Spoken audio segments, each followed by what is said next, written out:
احتساجات case چلے گا یا اسحاق ڈار بری ہوں گے؟ احتساب عدالت میں فیصلہ محفوظ، فیصلہ 21 اکتوبر کو سنایا جائے گا۔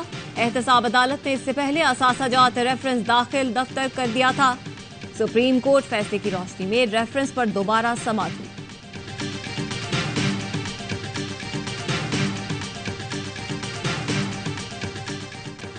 شاہ محمود قریشی کی سائفر کیس میں جیل ٹرائل کے خلاف درخواست کی سماعت۔ چیف جسٹس اسلام آباد ہائی کورٹ عامر فاروق نے ریمارکس دیے، 1-2 دن میں فریقین کو طلب کر کے معاملے پر آرڈر جاری کریں گے۔ ایک کیس میں آرڈر دے چکے ہیں، یہ سارا معاملہ ٹرائل کورٹ نے دیکھنا ہوتا ہے۔ آخری کیس میں فریقین کو بلا کر پوچھ لیتے ہیں۔ وکیل نے موقف اپنایا، جیل ٹرائل کے نوٹیفیکیشن میں شاہ محمود قریشی کا نام نہیں ہے، عدالت ٹرائل کورٹ کو فرد جرم عائد کرنے سے روکے۔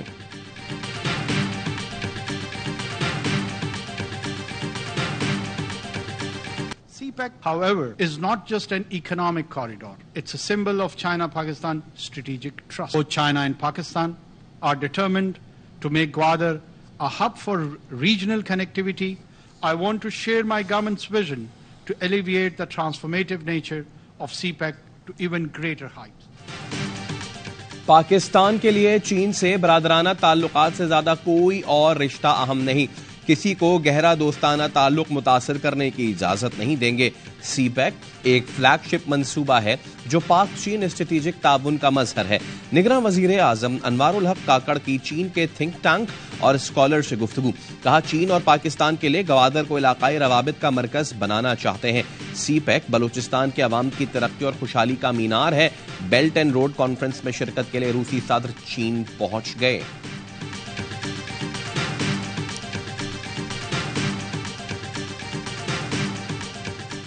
خصوصی عدالت سائفر کیس میں ملزمان پر فرد جرم آئندہ سماعت پر عائد کرے گی۔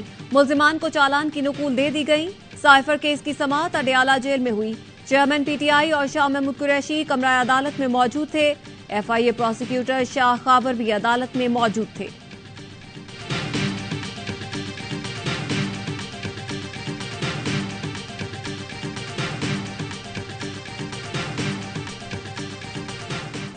نیب ترامیم بحال کرنے کے لیے سپریم کورٹ میں اپیل دائر، درخواست گزار نے پریکٹس پروسیجر قانون کے تحت اپیل دائر کی، موقف اپنایا قانون سازی پارلیمان کا اختیار ہے، سپریم کورٹ فیصلے سے بنیادی حقوق کی خلاف ورزی ہوئی۔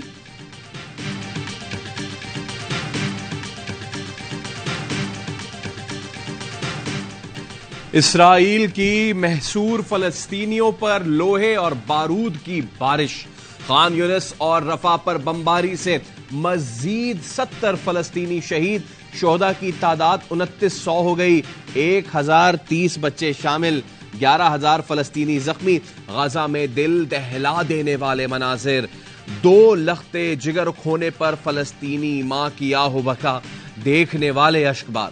شہداء کی میتیں ٹرک میں رکھ کر نماز جنازہ ادا کیا گیا۔ غزہ کو خوراک، بجلی، پانی اور ایندھن کی فراہمی بدستور معطل، شمالی غزہ کے 10 لاکھ فلسطینی بے گھر۔ بمباری کے باعث بلند و بالا عمارتیں ملبے کا ڈھیر بن گئیں۔ حماس کے جوابی حملوں میں ہلاک اسرائیلیوں کی تعداد 1400 ہو گئی۔ ترجمان اسرائیلی فوج کے مطابق حماس کے حملوں کے بعد 5 لاکھ اسرائیلی جنگ بندی سے متعلق سلامتی کونسل میں روس کی قرارداد منظور نہ ہو سکی۔ قرارداد کے حق میں 5، مخالفت میں 4 ووٹ آئے۔ امریکہ، برطانیہ، فرانس اور جاپان نے مخالفت میں ووٹ دیا۔ چین، امارات، گبون اور موزمبیق کی حمایت کام نہ آئی۔ روسی قرارداد میں انسانی بنیادوں پر جنگ بندی کا مطالبہ کیا گیا تھا۔ کولمبیا نے جنگی جرائم کے باعث اسرائیل کے سفیر کو ملک چھوڑنے کا حکم دے دیا۔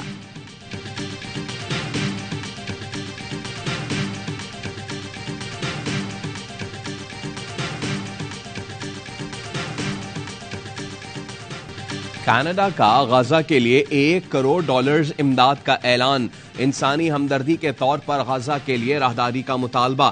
کینیڈین وزیر اعظم کہتے ہیں غزہ میں سنگین انسانی بحران پر گہری تشویش ہے۔ مصری صدر نے کہا رفح کراسنگ پر امدادی سامان کے ہزاروں ٹرکس موجود ہیں جنہیں اسرائیل نے غزہ میں داخل ہونے سے روک دیا ہے۔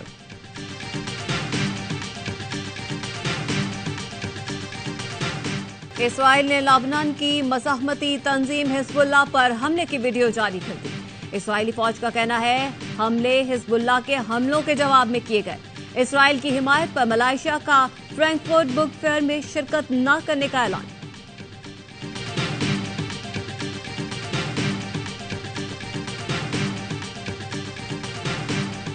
ہمارے فلسطینی بہن بھائی ایک مشکل صورتحال میں ہیں۔ ہم نے یہ فیصلہ کیا ہے کہ ہم امداد بھیجیں گے۔ انٹرنیشنل کمیونٹی کی ذمہ داری ہے سیز فائر کروایا جائے اور اسرائیل پر زور دیا جائے، بربریت کو ختم کیا جائے۔ فلسطینیوں کو آزاد خود مختار ریاست کا حق ملنا چاہیے۔ فلسطین کی صورتحال دیکھ کر دنیا بھر کے لوگ غم زدہ ہیں۔ ترجمان دفتر خارجہ کہتی ہیں کشمیر اور فلسطین کے مسئلے کے حل تک خطے کی خوشحالی مشکل ہے۔ پاکستان کا ہنگامی بنیادوں پر غزہ کے نہتے فلسطینیوں کے لیے امداد بھیجنے کا فیصلہ۔ نگراں وزیر خارجہ کا غزہ کی صورتحال پر ترک ہم منصب سے ٹیلی فونک رابطہ۔ جلیل عباس جیلانی نے کہا اسرائیل فوری جنگ بند کر کے غزہ میں امداد پہنچانے کے لیے راہداری کھول دے۔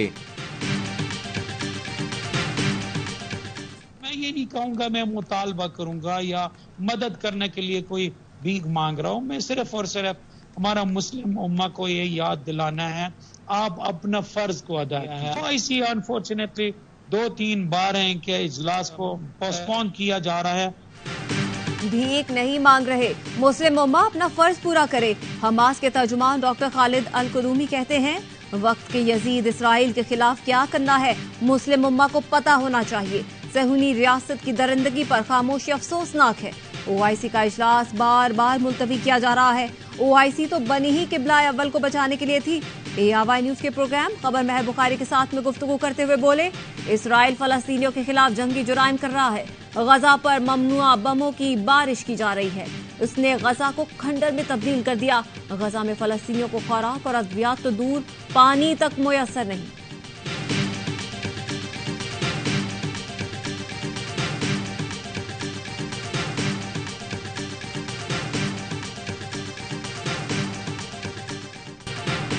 سابق صدر آصف علی زرداری اور مولانا فضل الرحمان کی اسلام آباد میں ملاقات، ملکی سیاسی صورتحال، آئندہ عام انتخابات اور دیگر امور پر تبادلہ خیال۔ سابق صدر مولانا کی رہائش گاہ پہنچے، مولانا فضل الرحمان سے ان کے خوش دامن کے انتقال پر تعزیت کی۔ ملاقات 50 منٹ تک جاری رہی۔ ڈالر کی قیمت کم ہونے کا سلسلہ برقرار۔ انٹر بینک میں ڈالر 1 روپیہ 33 پیسے سستا، 275 روپے 50 پیسے پر ٹریڈنگ جاری۔ اوپن مارکیٹ میں ڈالر 50 پیسے سستا، 276 روپے 50 پیسے میں فروخت ہو رہا ہے۔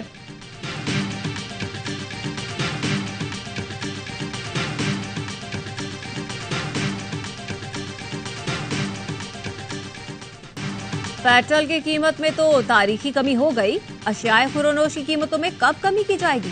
شہری مہنگائی کم ہونے کے منتظر۔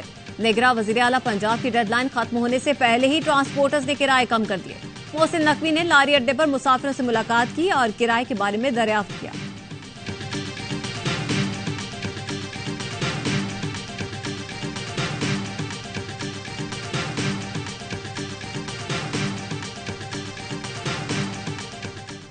فروخ حبیب نے پاکستان تحریک انصاف کو خیر بات کہہ دیا۔ استحکام پاکستان پارٹی میں شامل ہو گئے۔ لاہور میں IPP کے رہنماؤں